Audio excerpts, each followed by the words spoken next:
How's everybody doing? All right, very cool. All right, so my name is Arunesh Chandra, and I'm going to talk about Node-ChakraCore, and also, we'll talk about some futuristic stuff we're doing with Node-ChakraCore, and also in the community project around VM neutrality. So let's get started. So, we'll talk about Node and ChakraCore, time-travel debugging as part of the session. So, as a show of hand, how many people know about ChakraCore? Oh, that's great. Pretty cool. So, ChakraCore is a core part of the Chakra JavaScript engine that powers the Edge browser on Windows 10. And the purple part you see here constitutes the ChakraCore, which is a standalone JavaScript engine on its own right. And if you add the gray parts, which are Windows-specific bindings, that makes up the entire Chakra engine that ships with Windows. So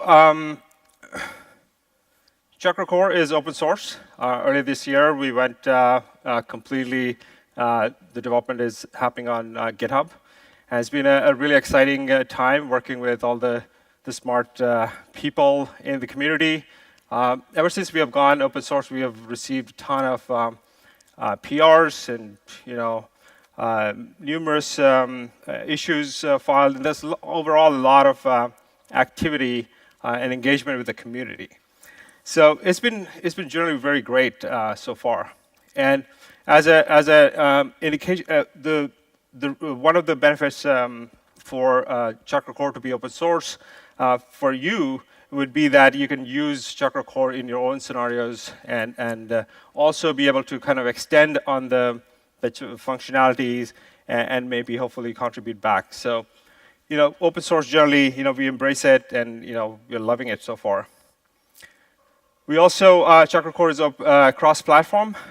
It's available. It's certainly it grew up on Windows, so it's highly optimized on Windows. We are working on. We have actually announced the experimental support for Linux and Mac OS. The experimental support basically is interpreter only for now, but very soon. We will have JIT and high-performance GC available as well, so stay tuned for that. So that's what about ChakraCore. But meanwhile, Node.js, when we look at the landscape in Node.js is everywhere. But one key architecture on ARM Thumb 2 was missing when we started to look at Node-ChakraCore.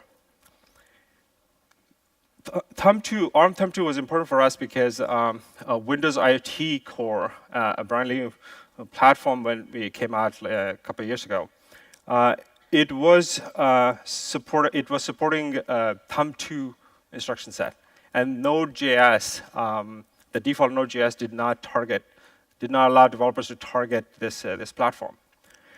So that actually led us to the birth of Node-ChakraCore. Because we wanted Node developers to be able to target this platform, we allowed ChakraCore, which is optimized for Windows and Thumb 2 instruction set, to power Node and to bring that to the Node.js platform.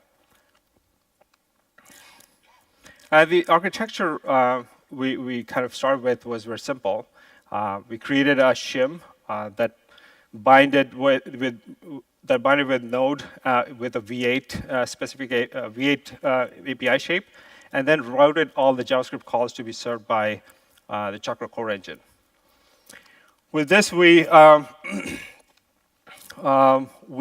submitted a PR, and the CTC has accepted the Node-ChakraCore in a separate repo. It's not in the main line, but it's in a separate repo. And you can imagine that this was clearly an unprecedented PR for the community to to deal with because it was never been done before, and we are continually working with the community, the core contributors, to understand and figure out a way to responsibly bring ChakraCore to the main line. And we will talk about the VM neutrality part as well, but this actually has led to those kind of discussion. So I'm going to talk about that in my later slides. One important thing, milestone for us, that Node-ChakraCore binaries are now available at Node.js Nightly. So it is available for all the platforms, Linux, Mac, and Windows. So it's easier than ever before to kind of try it out. So I'll encourage everybody to try them out and let us know how you feel. So one thing I get asked quite often is that it's all good. Node-Chakra is doing whatever great stuff, but what's the point? What are we trying to achieve? So the answer is very simple. Node-ChakraCore is basically trying to help grow the Node ecosystem. And example would be that we brought in Windows IoT Core, which was not available to Node developers to target. The second is to bring fresh ideas on the table, innovate and advance the state of the art. So I'm going to talk about that also. And while we're doing this, we also want to absolutely make sure that we don't break this great ecosystem. We absolutely want to ensure that Node ecosystem works as it is today. And also, be open and transparent while we're doing this work. So this brings me to the innovation part, which we talk about. We've all heard about debugging being a painful thing in Node.js. And this presents an opportunity for us to kind of figure out interesting ways to help this community. And keeping true to our purpose of innovation as one of the guiding principles, we do want to make debugging great again. So we have partnered with Microsoft Research to push the state of the art in Node.js diagnostic. So as some of you may know, that we had released a time-travel debugging preview a few months back. And today, I'm going to show you some more, some other features. But now today, we are also now seeing that it has stabilized more, and we have reached a beta milestone on Windows. And we are also releasing preview bits of time travel debugging on Mac and Linux. So you should try that out as well. So time travel debugging basically, if you're familiar in the native programming language, is ability to kind of travel back in time. So it works in a two-step process. So you record a trace of the scenario you're trying to debug, and then you can debug that trace in a familiar debugger environment, and in this case, VS Code. So I'll show you a quick demo of what it looks like. So before I show the demo, I want to kind of set this up as the sample app is actually going to mean something else. So in a production environment, what happens is typically, you would run into issue where a particular resource was intermittently not available, and you're running into and your code is running into problems, and it's kind of hard to debug that in your development environment because that intermittent issue may not be happening. So what I'm going to show here is a sample app which is going to mimic the same behavior of losing access to a resource while running. So let me just get this started here.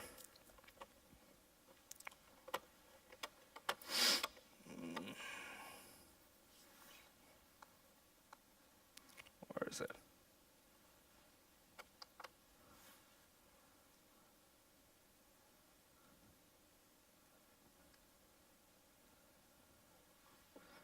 All right. How do I get this? Okay.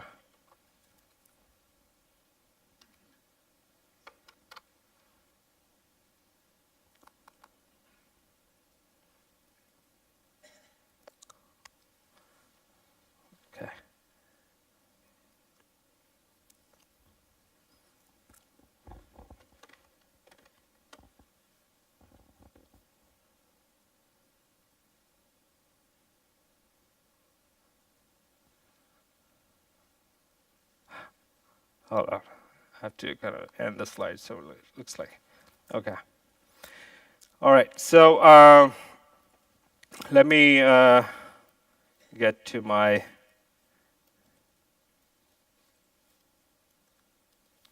TDD demo. And what this demo is going to do is it's going to show, is going to run an app which lets you browse a particular folder and show the file view of it. Okay, so I'm going to start this. So this is the command line. You run node, you pass in a record flag and a folder name where the trace is supposed to go, and run your app. And basically now you have this app running. So this is a file viewer app. What it does is it actually, sorry about that.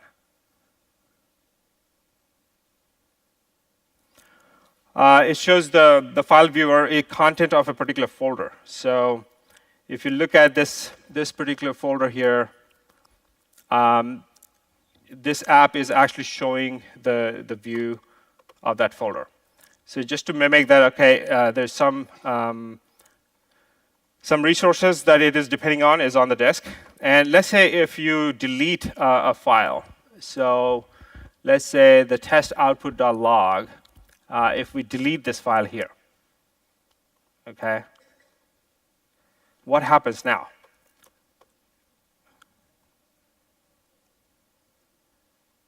So the app crashed, and then you don't understand, like sometimes what happens is like it happens in the production intermittently and you're not sure what's going on.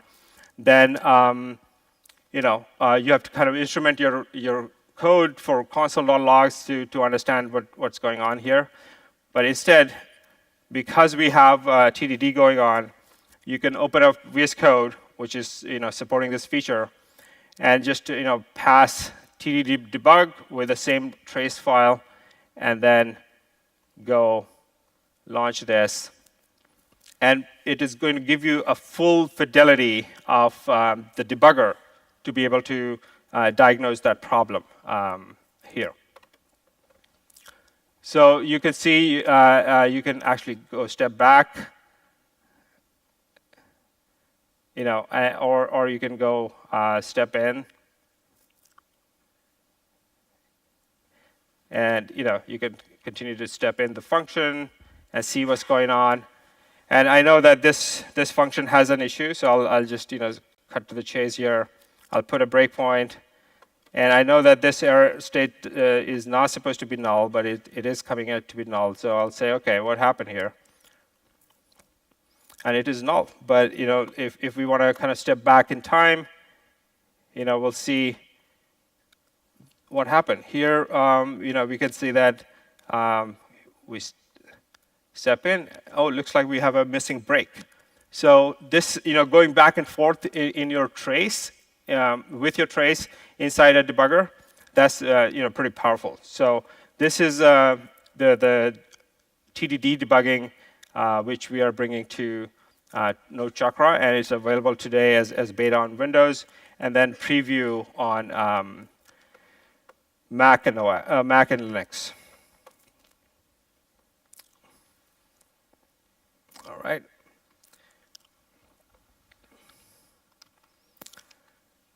So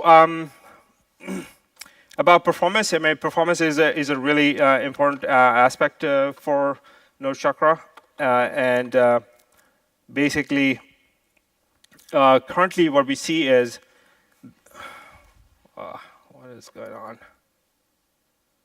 Sorry about that.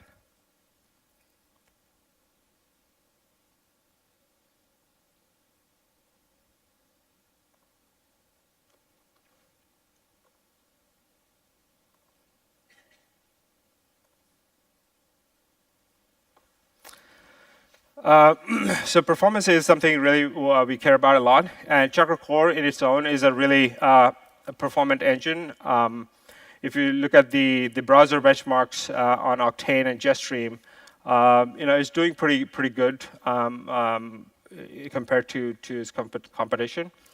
But on Node, we are making improvements, and things are moving in the right direction. And obviously, there's still some work to be done, and we are currently working on it. So that brings me to the part which is really exciting, that about VM neutrality. So what is VM neutrality? The vision for VM neutrality is that Node.js becomes this ubiquitous platform, application platform, which allows application to be run in a very highly performant way on any device and for any workload. And how do we achieve that? Basically, there is a growing trend of projects that are trying to fork Node and claim that there are each one of these projects actually claim that they're better optimized for certain scenarios. So we have IoT.js, Node-ChakraCore, Mozilla has something. So in order for Node to embrace this trend of people trying to make Node optimized for certain scenarios, VM neutrality envisions a way that allows Node to create this infrastructure for VM owners or VM authors to plug in their VMs in the existing ecosystem and not having to fork it. So that's what VM neutrality is. And this is a long-term, multi-step process. And we'll have to be kind of making incremental progress towards that. And in that first step, what we are talking about today, and I'm going to show you a demo of that, is ABI stable Node. It's also called Node API.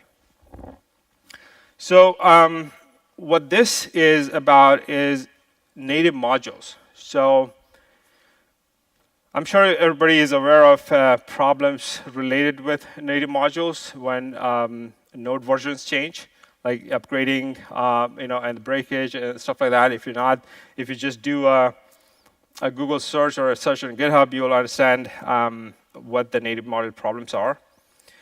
This actually problem with native modules started the project called the NAN project, and now native modules are using NAN to kind of shield themselves from these kind of breaks.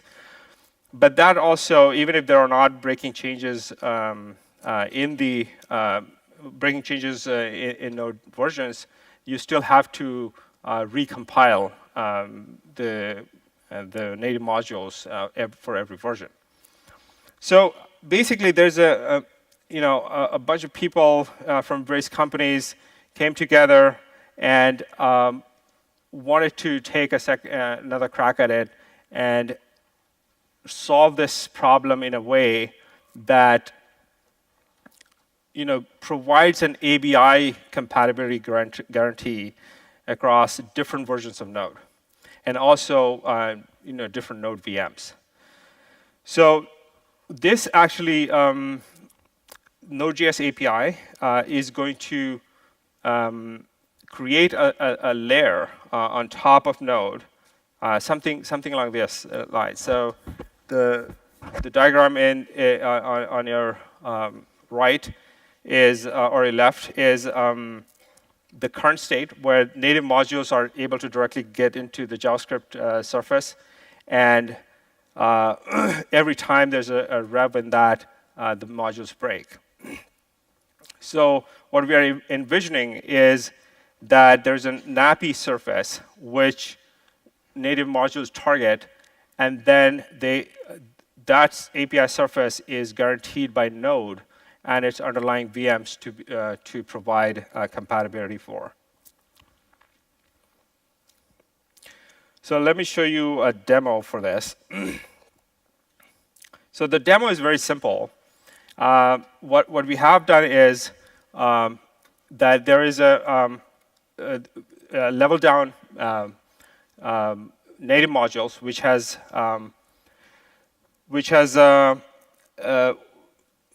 so the level down native module compiled against this NAPI surface is going to, I'm going to show how it kind of works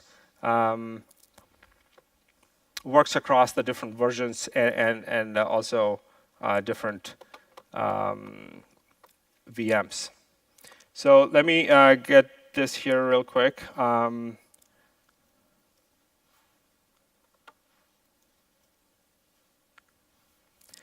So this is actually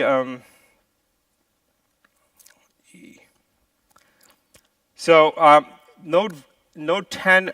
So I'm going to show you a native module which was compiled to work with Node 10, and then if we'll show that if native NAPI APIs were available across different versions, how it is going to be able to alleviate the pain of breakage. So I have this NAPI demo app, which basically I can show it here.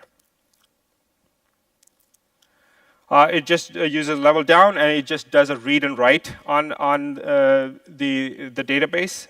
So if you are writing a value from a different version and reading a different version, that kind of actually shows that the module is working. So let's say Node demo.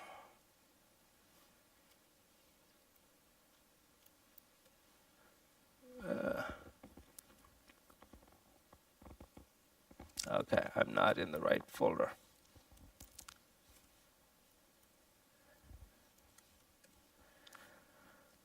All right, so if I do this, so it is actually showing that the app is running. And here you can see the demo app is running with Node 10. And I can actually add an entry to this database. If I go here and do NVS, by the way, is a handy tool to switch. So if I switch versions of what is going on. So so Node 10 was working, and now let's say if we go to Node 12, which doesn't have NAPI support, and if I run the same app, it fails at saying module did not self-register. But if I go to a NAPI-enabled Node 12, and if I run the same app again, we can see here that NAPI Node version is running this app, and you can see that this Node 10 version was read from the old API, the old demo. So I can add again. It is adding another. So it's showing the read-write function from the level down database with using the same API surface without having to recompile. And by the way, we can try this out on Node 6.2. You can see Node 6.2, and it has actually read the older entries written from the other database. And last but not least, if I use Node-ChakraCore and use the same app, you can see that the same app was running and got the entries written from the other Node version. So this is kind of a really powerful demo of what it is possible to do with NAPI. And this is only an initial prototype we are working on. And there's ways to kind of get involved in this project, which is listed on our repo. So feel free to go check it out. So at the end, what we want to say is NAPI enables VM neutrality. VM neutrality enables Node.js everywhere, and that is one of the goals Node is trying to achieve. So a quick recap. We're trying to help grow the ecosystem with Windows IT as a new platform, advancing VM neutrality, innovating to push the state of the art by time-travel debugging, ensuring this Node system ecosystem works. NAPI is the answer for that. And here are some links for you to try this out. Some of the road ahead items are, we are working on the ChakraCore JIT and GC performance, and also for Node-ChakraCore, we are committed for NAPI and advancing TDD support in VS Code. So with that, I think we went over time, but thanks.